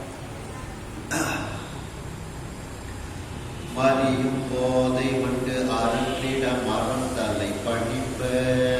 மறியும் போதை வந்து அருந்திட மரம் தலை பணிப்ப. எரியும் போதையும் எரிபவர் போதையும் இறங்கி. எரியும் போதையும் எரிபவர் போதையும் இறங்கி. முறியும் போதையும் முறித்து வீழ் போதையும் முகிழ்வாய். முறியும் போதையும் முறித்து வீழ் போதையும் முகிழ்வாய். செரியும் போதையும் கீழ்பட மேற்பட செரியும். செரியும் போதையும் கீழ்பட மேற்பட செரியும். அதாவது மறியும் வண்டு போதை வண்டு, அதாவது சென்று திரும்பக்கூடிய வண்டுகள், அந்த ஓசையோடு ரீங்காரக்கூடிய அந்த வண்டுகள், இவைகளெல்லாம் வண்டுகள் எல்லாம் ரீங்காரம் விட்டு கொண்டு இருக்கின்றது. வண்டுகள் அரற்றிட ரீங்காரங்களை இப்போ மரத்தை எல்லாம் வெட்ட போறாங்க, அதனால என்ன நடக்குதுன்னு தெரியலையே அப்படின்ட்டு அரற்றிட்டு தான் அந்த வண்டுகள் எல்லாம். மரம் தலை படிப்ப, அந்த மரத்தினுடைய அந்த உச்சிகள் எல்லாம் நம்மை வெட்டப் போகின்றார்கள் என்று நடுங்குகின்றதாம். படிப்ப அப்படின்னு நடுங்குதல் அப்படின்ட்டு. எரியும் போதையும், அந்த வெட்டி எரியக்கூடிய ஓதைன்னு ஓசைன்னு அர்த்தம். எல்லா இடத்துலையும் இதில் ஓதைங்கிறதுக்கு ஓசைன்னு அர்த்தம். அந்த மரங்களை வெட்டி எரியக்கூடிய ஓசை. எரிபவர் போதையும், அந்த மரத்தை வெட்டி தூரத்தில் வீசக்கூடிய அந்த எரிபவர்கள், அந்த வேலை செய்யக்கூடியவர்களும் அவர்களும் ஒரு சப்தத்தை எழுப்பிக் கொண்டே அவர்கள் வேலை செய்கின்றார்கள். அதாவது ஒரு உற்சாகம், ஒரு சோர்வு வராமல் அவங்க ஏதாவது பாட்டு பாடிக்கிட்டு இல்லை ஒரு வித்தியாசமான சப்தங்களை எல்லாம் கொடுத்து கொண்டு அவர்களும் அந்த வேலைகளை செய்கின்றார்கள். அப்படி எரிபவர் அந்த மரத்தை வெட்டக்கூடியவர்களுடைய அந்த சப்தம். இறங்கி முறியும் போதை, அந்த மரங்களெல்லாம் முறிந்து விழக்கூடிய அந்த சடசடன் முறிந்து விழக்கூடிய அந்த ஓசையும் அங்கே கேட்டுக்கொண்டிருக்கிறது. முறிந்து வீழ் போதையும், அந்த முறிந்து கீழே விழக்கூடிய அந்த முறியக்கூடிய சத்தம். முறிஞ்சு அப்படியே நிற்குது மரத்தில், அதுக்கப்புறம் வெட்டி விடுறாங்க. அப்போ முறிந்து கீழே விழக்கூடிய அந்த ஓசையும். முகில்வாய் செரியும் போதையும். அப்போ இதுலேருந்து என்ன தெரியுது அப்படின்னா, மரத்தில் வச்சு வெட்டி கீழே தள்ளியிருக்காங்க. மரத்தில் முடிஞ்ச வெட்டி அதை லேசாக ஒடிச்சு விட்டு அதுக்கப்புறம் வெட்டணும் அப்படின்னு சொல்லி சொல்கிறாங்க. அப்போ முறிந்து வீழ் போதையும், அந்த மரங்களெல்லாம் முறிந்து கீழே விழக்கூடிய அந்த ஓசையும் அங்கே கேட்டுக்கொண்டிருக்கின்றது. ஆனால் இந்த ஓசைகள் மிக அதிகமாக இருக்கின்றது. இந்த ஓசைக்குள்ள எது அடங்கி விடுகின்றது அப்படின்னு கேட்டீங்கன்னா, முகில்வாய் செரியும் போதையும் கீழ்பட, அந்த மேகங்கள் இடி இருக்கின்றது. இந்த முகில் அப்படின்னா மேகம், அதனுடைய வாயிலிருந்து வரக்கூடிய அந்த ஓதை அப்படின்னா இடின்னு அர்த்தம். அந்த ஓசை, அந்த மேகங்கள் தரக்கூடிய அந்த இடி ஓசை இருக்கிற இடமே தெரியாமல் போய்விடுகிறது. கீழ்பட மேற்பட செரியும், இந்த மேலே சொல்லக்கூடிய அந்த ஓசைகள் எல்லாம் மிக அதிகமாக இருக்கின்றது. அதில் இந்த இடி ஓசையானது அடங்கி விடுகின்றது. இடி இடிக்கிறதே அது கேட்கல. அந்த அளவுக்கு இந்த மரங்களை வெட்டக்கூடிய சப்தமும் அந்த வனத்தை சுத்தப்படுத்தக்கூடிய சப்தமும் அதிகமாக இருக்கின்றது அப்படிங்கிறாங்க. ஒளிரு தாதொடு போது செந்தே புக ஒலித்து,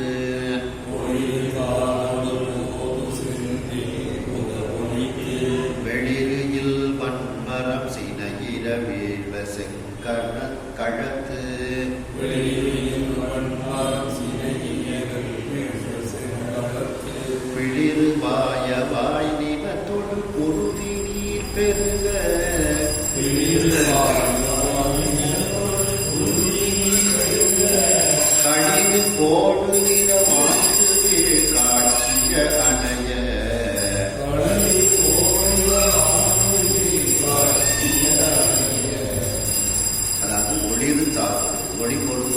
அந்த மகரந்தங்கள் எல்லாம் அந்த பூக்களில் இருக்கின்றது. அப்படிப்பட்ட போதுதான் மகரம். அந்த பூக்களில் இருந்து தேன்கள் அப்படியே சொரிகின்றது. செந்தேன்ற ஒலித்து அவைகள் சப்தமிட்டு கொண்டு கீழே விழுகின்றது. வெளியில் வன்மரம் சினையில வீழ்வ.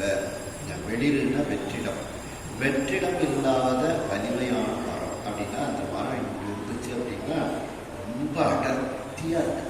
எக்கச்சக்கமா அதுல கிளைகளும் அந்த இலைகளுமாக அது இருக்கின்றது. வெற்றிடம்ங்கிறதே அந்த மரத்துக்குள்ள இல்லை. அதான் வெளியில வெற்றிடம். அப்படி வெற்றிடம் இல்லாத அந்த வன்மரம், அந்த மிகவும் வலிமையான மரம், அதனுடைய சினை வீழ்வ, அதனுடைய அந்த கிளைகள் எல்லாம் இன்று வெட்டப்பட்டு கீழே விழுகின்றது. அப்போ மிகவும் அடர்த்தியாக வளர்ந்து இருக்கக்கூடிய அந்த மரங்கள் எல்லாம் வெட்டப்பட்டு கீழே விழுகின்றது. அதில் இருக்கக்கூடிய அந்த பூக்கள், மகரந்தங்கள், தேனெல்லாம் கீழே விழுகின்றது. இது எப்படி இருக்கின்றது என்றால், செங்கழக்கு போர்க்களத்து, செங்கலம்னா போர்க்களம். அந்த போர்க்களத்தில் பிளிரக்கூடிய வாயை உடைய அந்த யானையானது இனத்தோடு குருதி நீர் பெருக. இனம்னா மாமிசமும் அந்த இரத்த நீரும் பெருகுமாறு களிர் கோடுகிற அந்த யானையானது அந்த தந்தங்கள் கீழே நின்று விழுமாறு மாய்ந்து வீழ் காட்சியை அடைய. மாய்ந்து கீழே விடக்கூடிய காட்சியை போல இந்த மரங்கள் வெட்டப்படுவது இருக்கின்றது. இப்போ ஒரு யானை கர்மம் பண்ணியிருக்க, அது மிகப்பெரிய அடர்த்தியா இருக்கு. அதை போல அடர்ந்த மரங்கள் இருக்கு. அந்த மரங்களை வெட்டப்படும் போது அது யானை அப்படியே போர்க்களத்துல வந்து கீழே விழுவது போல, வெட்டுப்பட்டு விழுவது போல அந்த மரங்கள் எல்லாம் வெட்டப்படுகிறது அப்படின்ட்டு. அப்போ இதுல வந்து இந்த நினம்ங்கிறது நம்ம வந்து காய்கள், பழங்கள் எடுத்துக்கலாம். குருதி நீர்ங்கிறது அந்த மரத்தை வெட்டுவதனால் வரக்கூடிய ஒரு பிசின்கள் அப்படின்ட்டு எடுத்துக்கலாம். மேலும் அந்த களிர் கோடு இலை அப்படிங்கிறது வந்து அந்த கிளைகள் எல்லாம் அப்படி வெட்டப்பட்டு கீழே விழுகின்றது அப்படிங்கிறது. பூ அடைந்த வண்டினம் அயல் புறமும் பழன.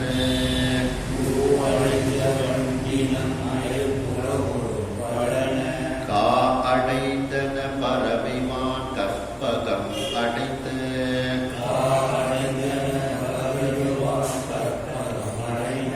ஓ அடைந்திட ஒரு குறும்பு போல் செறிந்து.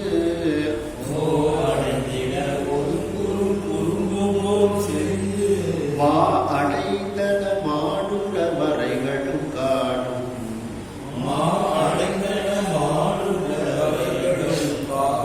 அப்போ பூ அடைந்த வண்டினம், அந்த பூக்களை தேனை உண்பதற்காக அந்த பூக்களை அடைந்த வண்டினங்கள் எல்லாம் இப்பொழுது அங்கு பக்கத்தில் இருக்கக்கூடிய அந்த உறவுனா முல்லை இல்லாம் பழனக்கா அடைந்தன. இந்த காட்டை விட்டுட்டு பக்கத்தில் உள்ள காடு, ஏன்னா இது மிகப்பெரிய காடு பார்த்தீங்களா, அந்த வெட்டக்கூடிய காடை விட்டுறது. அதுக்கு பக்கத்தில் இருக்கக்கூடிய இன்னும் கொஞ்சம் பகுதி, காட்டு பகுதிக்கு அவைகள் சென்று விடுகிறது. அப்போ உறவுன்னு முல்லைன்னா காடு சார்ந்த பகுதி இல்லை, சோலை அப்படின்னு சொல்லுவாங்க. உறவுன்னா சோலை. மேலும் அந்த வண்டுகள் அங்கே இருந்தும் இனியும் இந்த கடம்பவனத்தை அவர்கள் வெட்டி விடுவார்கள் அப்படின்ட்டு பழனக்கா அடைந்தன. பழனம் அந்த வயல்வெளிகள் இருக்கக்கூடிய அந்த சோலைகளை அந்த வண்டுகள் அங்கு சென்று இருக்கின்றது. அதாவது இந்த காட்டை விட்டு அவைகளெல்லாம் போய்விடுகிறது. பறவை வான் கற்பகம் அடைந்த பறவைகள் எல்லாம் அந்த உயர்ந்த அந்த கற்பக மரங்கள் இருக்கக்கூடிய இடத்திற்கு அவைகள் சென்று விடுகிறது. ஓ அடைந்திட ஒதுக்குறும் குறும்பு போல் செறிந்து மா அடைந்தன. மாடுள்ள வரைகளுக்கான, அதாவது ஒரு அரசன் வரும்போது அவனுக்கு ஒதுங்கி அந்த குறுநில மன்னர்கள் எல்லாம் வழிவிடுவார்கள்.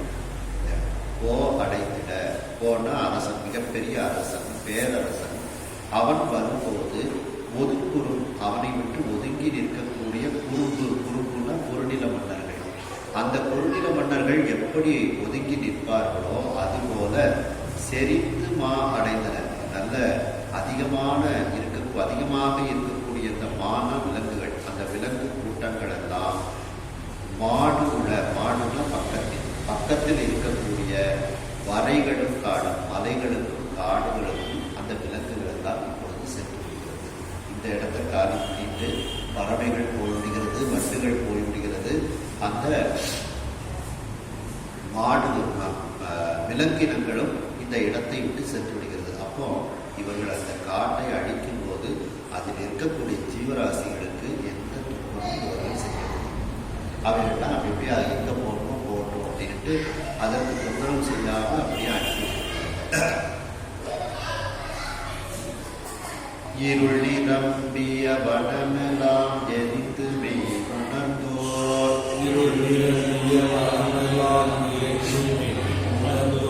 தெருள் நிலைந்த சிந்தையின் வெளி செய்து பல்வுயிர்க்கும்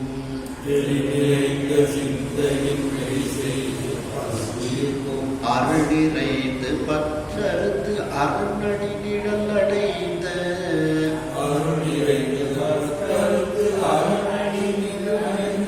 கருணை அன்பர்தம் பிறப்பு என வேறொரு கழைந்தார்.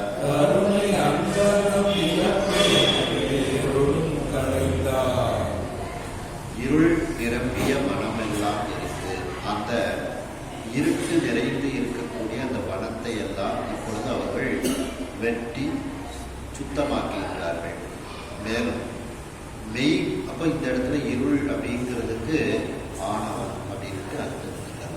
அப்போ அந்த ஆணவம் நிரம்பிய நம்முடைய அந்த சிந்தையானது தான் இப்பொழுது ஆணவம் இல்லாமல் போய்விடுகிறது. மெய் உணர்ந்தோர் தெருள் நிறைந்த சிந்தையினில் வெளி செய்து, மெய் உணர்ந்தோர் உண்மையை உணர்ந்தவர்கள், இறைவனை உணர்ந்தவர்கள், அவர்களுடைய தெருள் நிறைந்த சிந்தை, அவர்களுடைய தெளிவு மிகுந்த சிந்தையில் வெளி செய்து, அங்கே ஒரு வெட்ட வெளியாக அந்த சிந்தையானது சதா இறைவனை மட்டும் நினைக்கக்கூடிய அந்த சிந்தையாக இருக்கின்றது. அந்த வெட்ட வெளியாக இருக்கின்றது. அதாவது இறைவனுடைய வியாபகத்தினுடைய இது வியாபியமாக ஆகிவிடுகிறது. அப்படி அந்த வெளி செய்து, அதுபோல இந்த காடுகளெல்லாம் வெட்டி சுத்தமாக வெட்ட வெளியாக ஆக்கப்படுகிறது. பல் உயிர்க்கும் அருள் நிறைந்து பற்று அறுத்து, எல்லா பலவிதமான உயிர்களுக்கும் அந்த கருணை நிறைந்த அன்பர்கள் அவர்களிடத்தில் அருளை பொழிகின்றார்கள். அவர்களுடைய பற்றை அறித்து விடுகின்றார்கள். மேலும் அரணடி நிழல் அடைந்த கருணை அன்பர், அந்த சிவபெருமானுடைய திருவடி நீழலை அடைந்த அந்த கருணையே உருவமாக இருக்கக்கூடிய அந்த அன்பர்களினுடைய பிறப்பினை போல வேறும் கடைந்தார். அவர்களுடைய பிறப்பு எப்படி இருக்கின்றதோ அதுபோல இந்த மரங்களை எல்லாம் வேரோடு அவர்கள் களைந்து வீசினார்கள் அப்படிங்கிறாங்க. அப்போ திருமணம் அர்த்தம் மட்டும் வெட்டல, அந்த மரத்தை அகழ்ந்து எடுத்து அதை வேரோடு அவர்கள் வெட்டுகின்றார்கள். அப்போ அந்த வேர் நமக்கு செருக்கை கொடுக்கும். அந்த ஆணவம் ஒரு அறியாமை. அப்போ அந்த அறியாமையையும் அந்த செருக்கையும் அவர்கள் வேரோடு வெட்டுகின்றார்கள் அப்படின்னாங்க. இதை பார்த்தீங்கன்னா இந்த மீனாட்சி அம்மன் பிள்ளை தமிழில் வரும்போது கடவுள் பழம்பாடல் தொடையின் பயனே நரைவழக்க துறை தீந்தமிழின் பொழுது தரும் சுவையே அகந்தை கிழங்கை அகழ்ந்து எடுக்கும் கொடுப்பார் அப்படிங்கிறாங்க. உள்ள கோயிலுக்கு ஏற்றும் விளக்கே அப்படிங்கிறாங்க. அப்போ அந்த அகந்தை என்கின்ற கிழங்கை அகழ்ந்து எடுப்பது அப்படிங்கிறது வேரோட அதை நீக்குவது அப்படின்ட்டு கொஞ்சம் கூட அது இல்லாமல் அதை ஆக்குவது. அப்படி அந்த பிறப்புக்கு காரணமாக இருக்கக்கூடிய அந்த ஆணவம், அந்த ஆணவத்தை வேரோடு இவர்கள் களைந்து கிடைக்கின்றார்கள். அதுபோல இந்த காட்டில் உள்ள மரங்களையும் வேரோடு களைந்து எடுத்து அந்த கடம்பவனத்தை சுத்தமாக ஆக்குகிறார்கள்.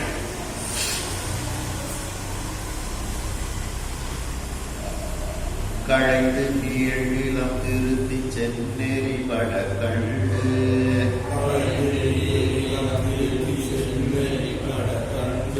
வளைந்து நல்நகர் எடுப்பது எவ்வாறு என தேரல்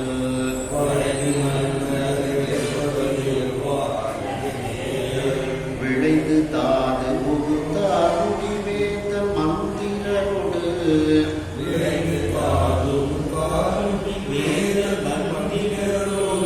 அழைந்து அழாவிய சிந்தையோடு இருந்தனும் தங்கள்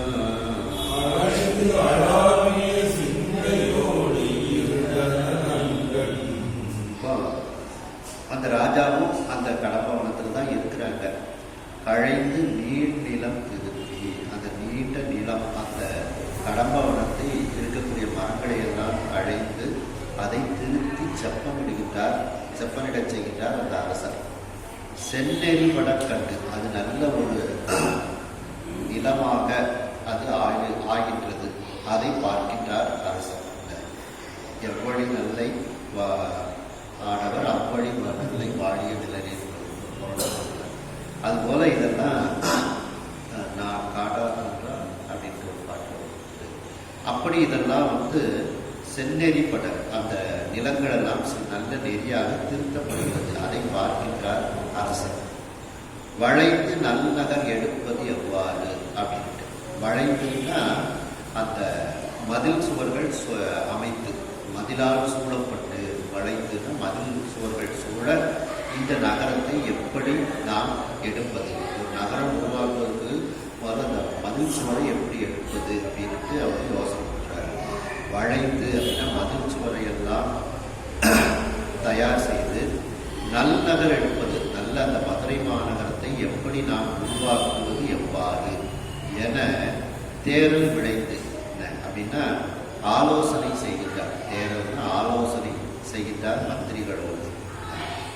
தார் வேந்தர், அந்த மகரந்தங்கள் எல்லாம் கீழே விழக்கூடிய அந்த மாலை, தார்னா மாலை, அந்த மாலையை அணிந்த அந்த மணிமுடி தரித்த வேந்தனாக இருக்கக்கூடிய அந்த குலசேகர பாண்டியன் மந்திரரோடு அதைத்து, அந்த மந்திராலோசனை சொல்லக்கூடிய அந்த அமைச்சர்களோடு அளவளாவி, அழைந்து அழாவிய அவர்களோடு ஆலோசனைகளை எல்லாம் செய்து கொண்டு அவர்களோடு மகிழ்ச்சியாக பேசிக்கொண்டும் சிந்தையோடு இருந்தனர் நங்கள். இந்த அழாவிய சிந்தை அப்படின்னா ஆலோசனை நடத்தினாலும் அவர்களோடு மகிழ்ச்சியாக பேசிக்கொண்டு இருக்கிறார். ஒரு அதிகாரம் என்பது இல்லாமல் ஆலோசனை நடத்தி கொண்டு அளவளாவி அவர்களோடு, அந்த அமைச்சர்களோடு அளவளாவி கொண்டு மகிழ்ச்சியோடு, அப்படிப்பட்ட, ஏன்னா அவர் அந்த குலசேகர பாண்டியனே ஒரு சிறந்த அன்பு உருவமாக இருக்கக்கூடியவர். ஆகையினால் அந்த தன்னுடைய அரச தோரணை இல்லாமல் அங்கு இருக்கக்கூடியவர்களோடு அளவலாவிக் கொண்டு மகிழ்ச்சியான சிந்தையோடு அந்த குலசேகர பாண்டியன் அந்த காட்டில் இவ்வாறு இருக்கின்றார். மெய்யர் அன்பு தோய் சேவடி வியன் நிலம் தீட்ட,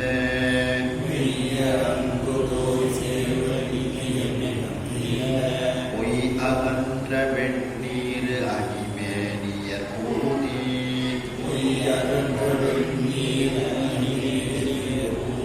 பைய நல்லிருள் கனவிருந்து அருளியபடியே,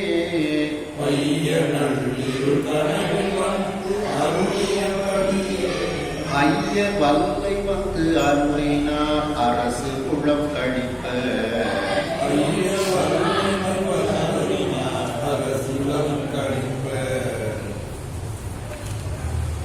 அதாவது மெய்யர் அன்பு தோய்ந்த சேவடி, உண்மையான அன்பு உடையவர்கள், உண்மையானவர்கள், அவர்களுடைய அன்பு தோய்ந்து இருக்கக்கூடிய சிவந்த திருவடியை உடையவர் அந்த சொப்பனானவர்கள்.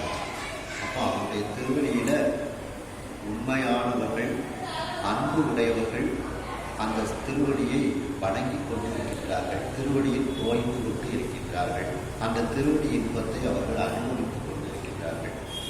அப்படிப்பட்ட அந்த மெய்யர்களுக்கும் அன்புடையவர்களுக்கும் இன்பத்தை தரக்கூடிய அந்த சிவந்த சொகநாத பெருமானுடைய திருவடியானது இப்பொழுது இந்த மதுரை மாநகரத்தை உருவாக்குவதற்காக வியன் நிலம் தீண்ட மிகப்பெரிய நிலமாக இருக்கக்கூடிய இந்த மதுரை மாநகரத்தில் அந்த திருவடியானது கீழே படிகின்றது. இந்த பூமியை அந்த திருவடி தொடுகின்றது. அந்த வியன் நிலம் தீண்ட சேவடி தீண்ட, அதாவது சுவாமி அந்த சித்தராக காலால நடந்து இந்த பூமிக்கு வரார் தீண்ட. அப்படி எப்படி வரார் சுவாமி அந்த சித்தராக? பொய் அகன்ற வெந்நீர் அணிமேனியர், பொய் இல்லாத அந்த வெண்மையான திருநீர் அணிந்த மேனியராக அவர் இருக்கின்றார். அப்போ அந்த வெண்மையான திருநீர் அப்படிங்கிறது நம்மிடத்தில் பொய் இல்லாத தன்மையை குறிக்கக்கூடியதாக இருக்கிறது அப்படின்ட்டு. அப்போ பொய் இல்லாத, பொய் அகன்ற வெந்நீர் அணிந்த மேனியர், திருநீர் அணிந்த மேனியை உடையவனாக அவர் வருகின்றார். வெய்யலாம் வெந்நீர் சந்தித்த மேனியாம் தாழ்நொழாதே புயலாம் என்றி ஒளிது ஒளிதந்திய உள்ளம் விட்டு கொய்யலாம் சோதை குழுவோர் மயிலாளர் ஆறுவரை கையினால் போலாதொழிந்து கடியிருக்க தாயில் வந்து கண்பனேங்கிறாங்க. அப்படி அந்த மெய்யலாம் வெந்நீர் சந்தித்த மேனியாம், அப்படி உடம்பெல்லாம் அந்த சித்தர் திருநீர் பூசியிருக்கிறார். பூதி பையர் விபூதி பை கையில் வச்சிருக்கிறார்.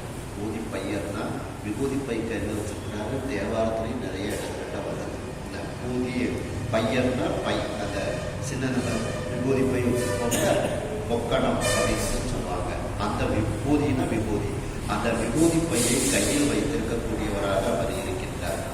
இவருக்கு நள்ளிருள்ள அந்த நடு இரவுல கனவுல எப்படி அந்த சித்தராக வந்தாரோ அந்த உருவத்தில் நேரில் இப்போ சுவாமி வந்திருந்தார்.